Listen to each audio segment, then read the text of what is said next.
Last time. Robert Stek and Monica Schmidt are Star Trek fans who also happen to belong to the Baker Street Irregulars. A literary society that was founded in the 1930s for people to gather as, who are fans of Sherlock Holmes. My introduction to Star Trek included watching the original series. I grew up watching TNG. When a medical doctor, is trying to solve the mystery of what is troubling this person, in order to come up with a diagnosis, they, look for data and they try to make deductions. And now the conclusion.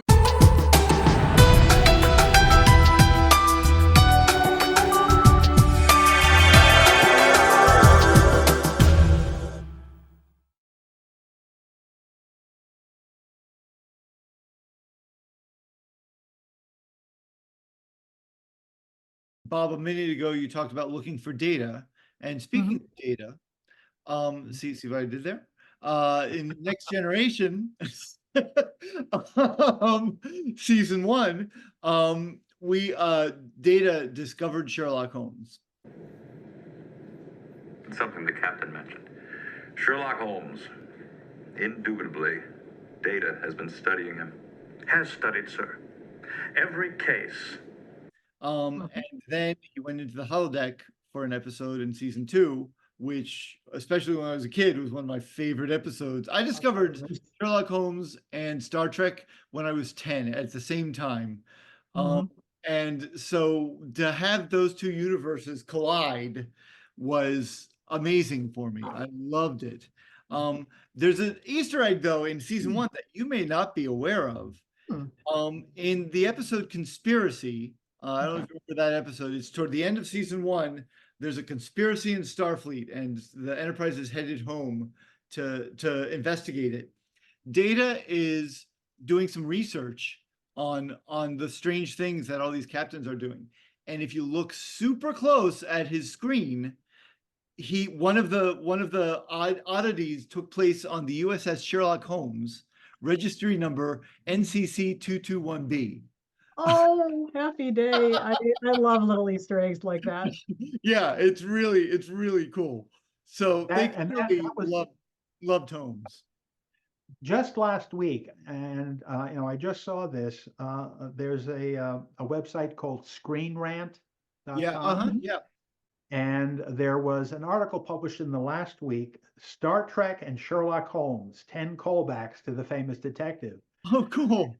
And nice. of course, that incident that you just mentioned was mentioned in that article. Oh, it was. Oh, cool. About various articles, various actors who have played both Holmes, and have been in Star Trek in various ways. So it's an interesting article. It's quite long and it's quite good. I would recommend it. I do have to say that. Of course, we know that even Sherlock Holmes knew precognitively, presciently, that there was going to be a character in Star Trek: Next Generation, because in the Copper Beaches, he said, "Data, data, data. I can't make bricks without clay." So, I mean, obviously he was foreshadowing what was to come. Almost 2 years ago, I interviewed Brent Spiner for Sherlock Holmes magazine. He's a big Sherlock Holmes fan, Brent Spiner. He has been a fan since he was a kid. And in fact, he told me his girlfriend in college, I think, brought him a meerschaum pipe and a deerstalker hat or something for her birthday. Okay. So his favorite Holmes was always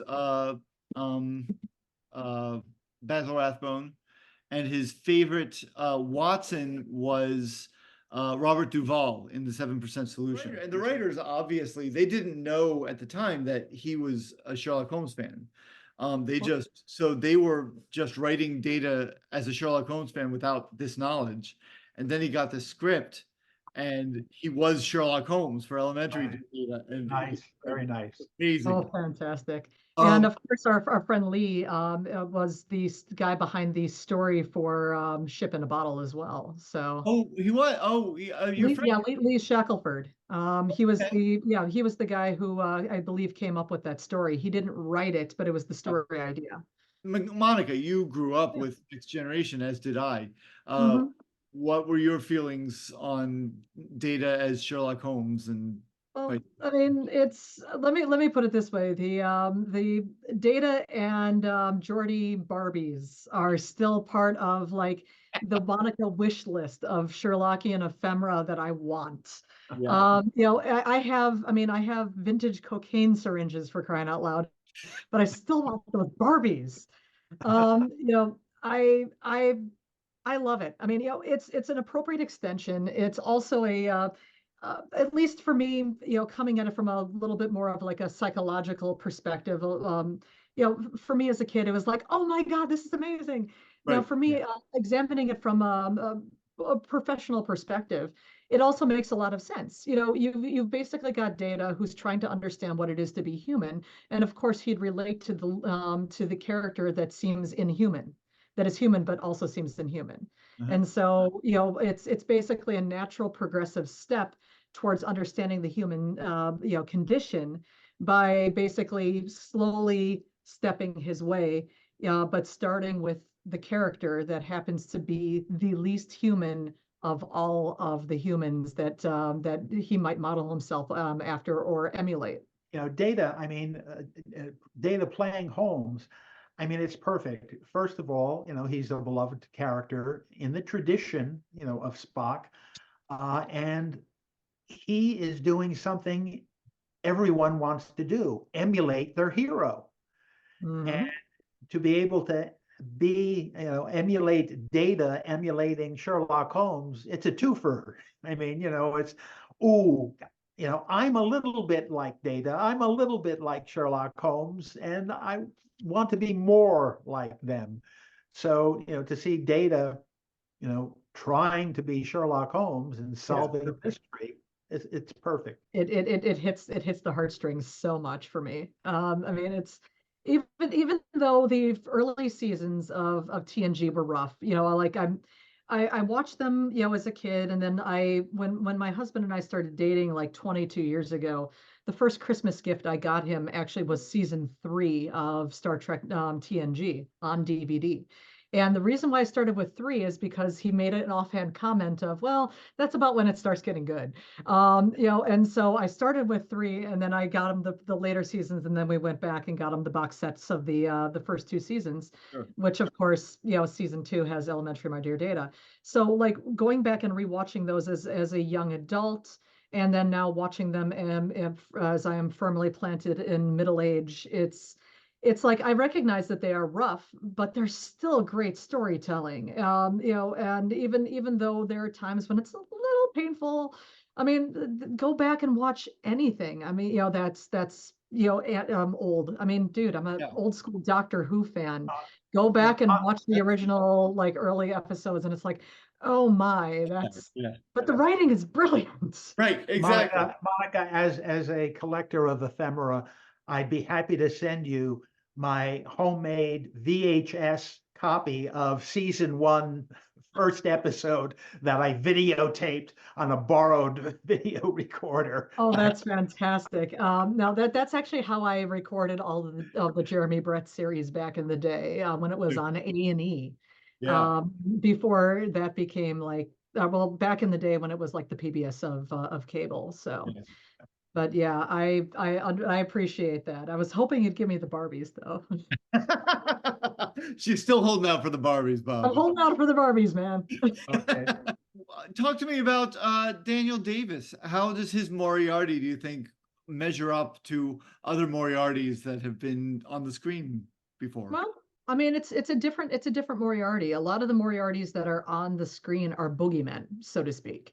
That they're. I mean, when you think about it, like Andrew Scott in BBC Sherlock, he is psychopathic boogeyman. And so much so there was a whole after the character's deceased. The callback of "Did you miss me?" I mean, so it's basically like the classic movie villain who pops up for one last scare.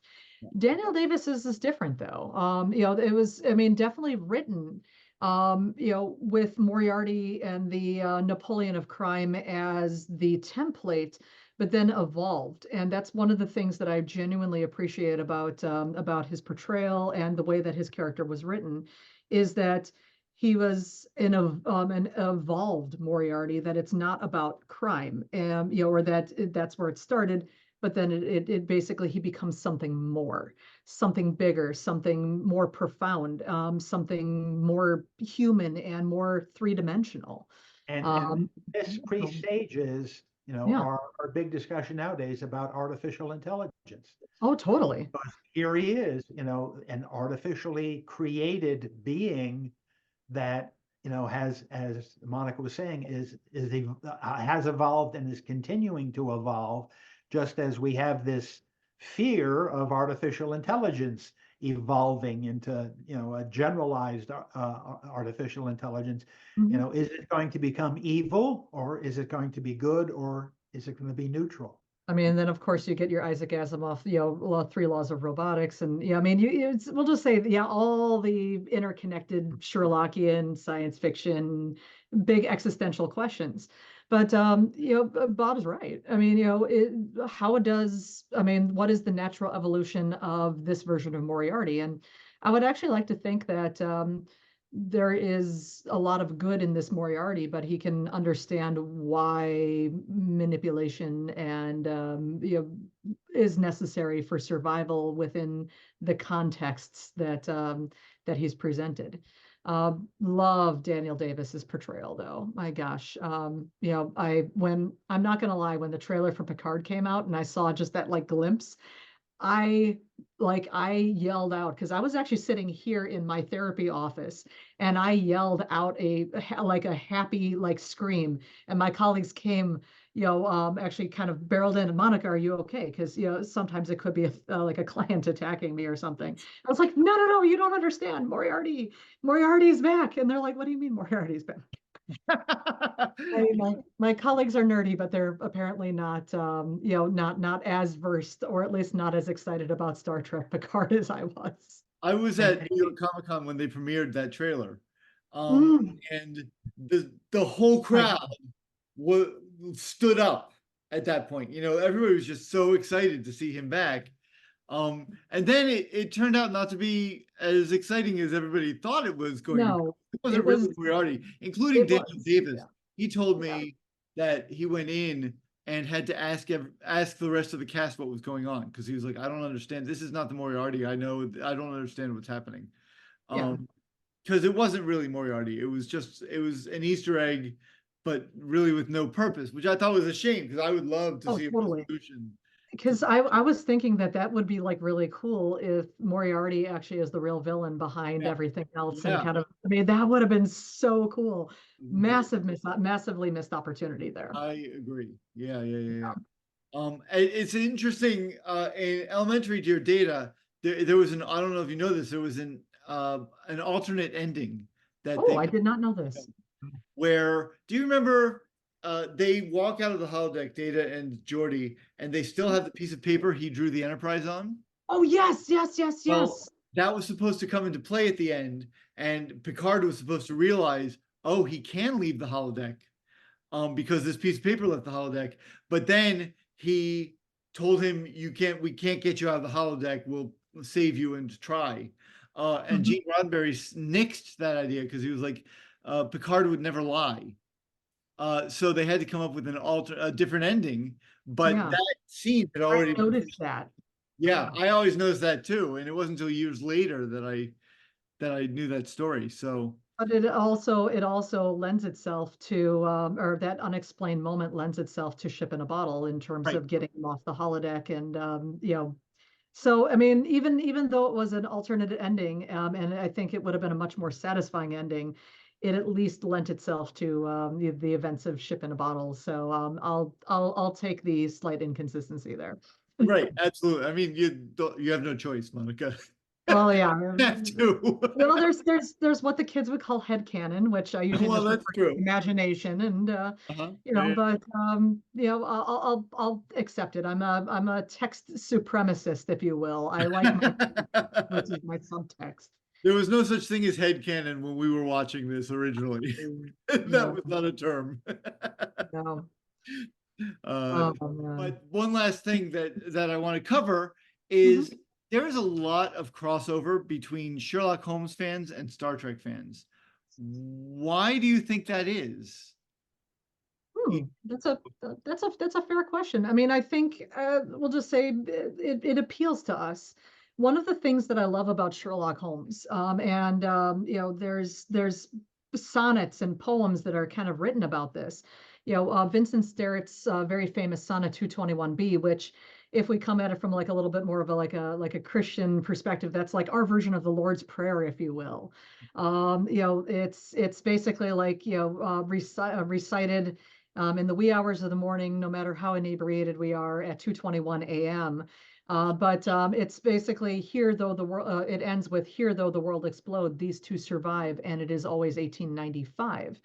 And essentially, the sonnet is all about hearkening back to the bookshelf and going back to an age where, the world made sense, where good prevailed and justice, was something that, was exacted on the criminals.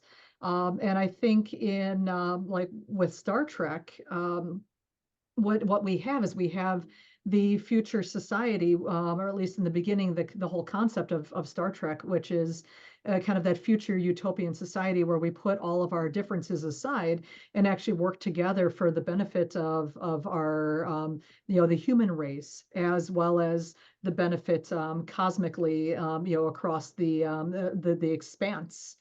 And I think that there is something that appeals to, we'll just say both those ideas appeal to people because we often do want to go back to a place where things make sense, and we also want to go to a future where basically like we've evolved beyond the stupid petty things that we all fight about in in our daily existence. Yeah. Exactly. And essentially, there are two characters in the original series and the next generation Yeah. who share so much and are so popular. Of course, Mr. Spock and Data, Yeah. and they epitomize, the logic that we can bring, to a situation as a human being.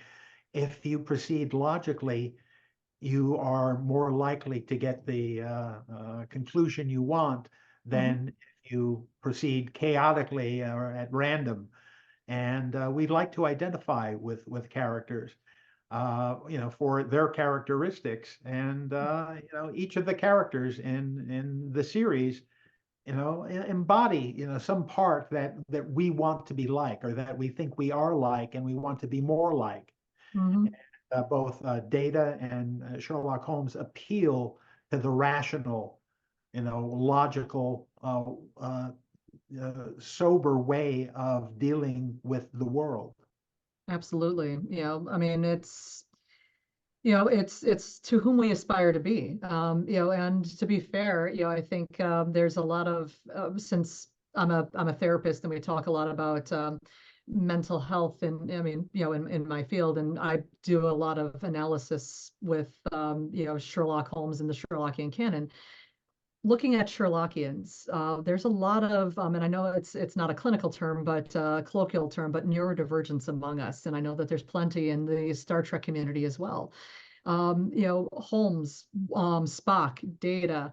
If we look at Data as a human character or a human-esque character, very neurodivergent, and so I think a lot of us see ourselves reflected in these characters. If our viewers want to, follow you, or find you, locate you, stalk you on social media, how would they go about that? Bob, you go first. Basically, I mean, I'm really only on Facebook. That would be the easiest way to find me. I don't know if I'm the only hashtag famous Bob, but Robert Stek or Bob Stek should find me on Facebook. And of course, as you said, you're going to put the URL to an ancestor of mine, which is on archiveofourown.com. You could also search for Spocklock on there. That will get you to the story very quickly. But I'm an old guy. I'm not on as many social media as you youngsters are. So, No, yeah. Well, I mean, I have to admit I'm on a lot of different platforms, but I generally, because of the nature of what I do for a living, I tend to have my accounts kind of on lockdown. But so I'm like I am on Facebook, I am on Instagram, I am on Threads, I'm on X, formerly known as Twitter. I feel like it's like the artist formerly known as Prince, but Exactly. oh yeah, it says, I used to live in Minneapolis, so I miss my style on here. But um, under the circumstances, I have a lot of it locked down. So that said, though, the best way of getting a hold of me, or at least connecting with me, is actually probably through the Sherlock Mondays Facebook group, which is how you and I met. And because I'm on the Rosenbach Museum and Library in Philadelphia, is actually nearing the end, but we're doing a deep dive video podcast series where we're looking at the Sherlockian literature. I'm one of 4 rotating co-hosts, along with Ed Pettit, who is one of the chief educators at the Rosenbach Museum. And there's like a very vibrant community surrounding these video podcasts. So if people are looking to get in contact with me, that's probably the best place. But if people are looking to get we'll just say get connected within the Sherlockian community, there is also a Facebook group called the Strangers Room, which is kind of, I would like to think, kind of the center of the Sherlockian universe for Sherlockians who are genuinely interested in engaging in discussions and being involved in the community. It's very American centric. So for our international crowd, I'm sorry.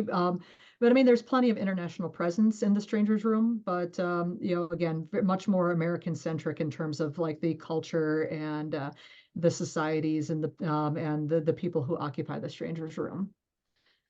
And you can also learn more about Star Trek and Sherlock Holmes by reading Sherlock Holmes magazine. Issue number 6 featured an article about Leonard Nimoy. I interviewed Brent Spiner for, I think it was issue number 10. It was summer 2022. It was the cover story. So there's a thing with Brent Spiner, and I've got an interview with Daniel Davis coming out next summer. So so you can check that out as well at and I'll put the link down below, but I think it's sherlockholmesmag.co.uk. I just want to wrap up by saying thank you if you're watching this on Patreon. Thank you so much for your support. We couldn't do what we do without you. If you are not reading this on Patreon, why aren't you supporting us on Patreon? We rely on that support for our hosting fees. We have a newsletter, we have a website, we have all kinds of things that require hosting. So please support us on Patreon. Even as little as $1 a month is going to help us out. You'll get interviews and videos like this 2 days in advance. You'll also get deleted scenes, of which there, I think, will be a couple at least, including one involving Isaac Asimov for you Asimov fans out there. So, so please support us. And I know I keep saying this week after week, but yes, we are working on merch. We don't have it yet, but I'm working on it. It'll get there. So, so please hop on over and support us as best you can. Monica Schmidt, Bob Stek, thank you so much for joining me today on Daily Star Trek News. This has been an honor and a delight and so much fun.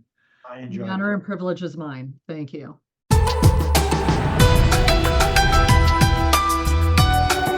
After Sherlock has read all these documents, the logs of Spock and the diaries of Violet Rutherford, he is talking to Watson. He says, "I was prepared for the science exhibited. Strange as it is to say, I have heard of the theoretical possibilities of dark stars, dense bodies with gravity so great not even light can escape them. I could bend my mind to including time in the category of things they affect. That is one part of this document which I am glad I read. A future where all the warring nations of Earth unite, use their combined resources to explore the cosmos in the interest of discovery and peace. That is magnificent. It is marvelous. All we do is worth it. if only it ends in that.